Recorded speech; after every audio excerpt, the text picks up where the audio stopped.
Hard to believe that it has only been 6 months since the catastrophic release of Cyberpunk 2077. To many, the botched release stopped the hype instantly, and like myself, many chose to wait until the game was patched before trying it out. However, it became apparent with each update that there was more work to do on the part of the developers, and that it was a monumentally stupid decision to release the game when they did. This past week, another patch rolled over the internet, and so we asked the question: Cyberpunk 2077, can you finally play it?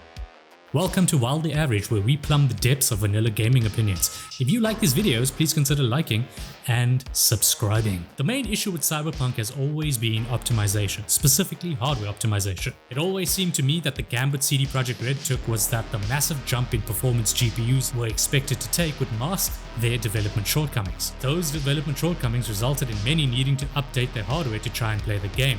However, the Bitcoin and Ethereum mining explosion of 2020 essentially destroyed the supply of available cards, creating a game of musical chairs. So we found ourselves at an impasse. Should we say that yes, go out and get Cyberpunk 2077 because we tried it out on a 3090 and it actually works now? Or do we say go out and buy Cyberpunk because we tried it on the only available GPU right now, a goddamn 1650, and it barely scraped by? Nay, we say neither, for we loudly proclaim, do not buy Cyberpunk at all. We shout abstinence from the absolute dumpster fire that is this game. Not for the reasons you may think, not because of its still present technical shortcomings, but because this game represents everything wrong with gaming today.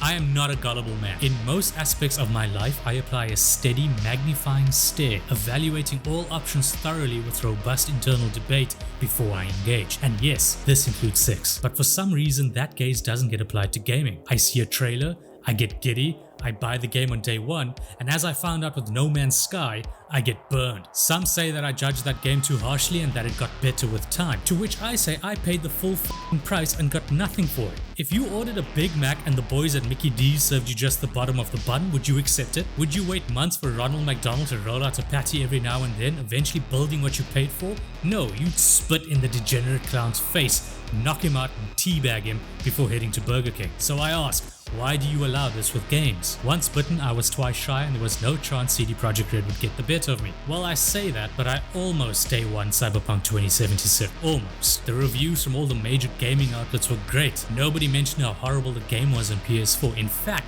none of the major outlets questioned why there was an embargo on the previous generation's consoles. They all went with it, questioning nothing, saying nothing, abusing your trust in order to secure the bag. And when it eventually dropped and tanked across the board, those same outlets were the first to feign outrage. I held off buying the game, due in part to good, honest gamers on YouTube doing honest reviews, but mostly out of disgust. There, bare in front of us, exposed betwixt the trench coat of a fat, balding corporate executive, was the flaccid penis of conspiracy, and lo, I was revolted. Bottom line, with the new patch, Cyberpunk is borderline playable. The T-posing and erratic behaviors are being curtailed to a point. You will still see it, and maybe you won't care if you're on an RTX 3080 and above. Couple that with the average story, the stodgy dynamics, and the shortage of any good cards right now, you will suffer if you get this game. You will not enjoy this game. And what is a game that cannot entertain? No game. No game at all. This second patch presents Cyberpunk in a better form than it launched in.